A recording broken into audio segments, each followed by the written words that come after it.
રાહુલ ગાંધીની એક્સ પર પોસ્ટ મુદ્દે હવે રાજનીતિ ગરમાઈ છે। વોટ ચોરી કરવા જેનઝી અને યુવાનો આગળ આવશે વાળી પોસ્ટ પર રાજનીતિ ગરમાઈ છે। ભાજપના પ્રવક્તાએ પોસ્ટને ભડકાવનારી ગણાવી છે। રાહુલ ગાંધી આજના યુવાનોને ભડકાવવાનો પ્રયાસ કરે છે તેમ યજ્ઞેશ દવેના આક્ષેપ છે। યુવાઓને ભડકાવી અન્ય દેશ જેવો માહોલ ઊભો કરવાનો પ્રયાસ કરે છે। આજના યુવાઓ જાગૃત છે, તેમને સાચા ખોટાની જાણ છે। દેશની શાંતિ દોડવા માટે રાહુલ ગાંધી સામે પણ કડક પગલાં લેવા જોઈએ। ભાજપના આક્ષેપ પર કોંગ્રેસનો પલટવાર। રાહુલ ગાંધી યુવાઓને માર્ગદર્શિત કરે છે।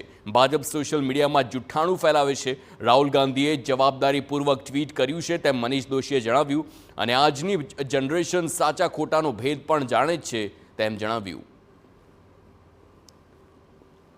દેશોમાં જે પણ કાર્યો થયા છે અને જે પણ ત્યાંની સરકારોમાં જે દોડવાનો પ્રયત્ન થયો છે અને સરકારો દોડાય છે એવો પ્રયત્ન ભારતની સરકારને દોડવાનો પ્રયત્ન કરતા હોય તો રાહુલ ગાંધીને મારે એ કહેવું છે કે દેશના યુવાનો જાગૃત છે અને તમારી આ બધી વાતોમાં આવશે નહીં। અને બીજી એ વાત છે કે દેશ જે તમે વાત કરી રહ્યા છો કે પાછળ પડી રહ્યો છે તો મારે એ કહેવું છે કે દેશની અર્થતંત્ર આજે 70 વર્ષ બાદ ત્રીજા ક્રમે છે। તમારા વખતમાં કે તમારા જ્યારે તમારા શાસન હતું ત્યારે 1 થી 10માં દેશનું અર્થતંત્ર નહોતું।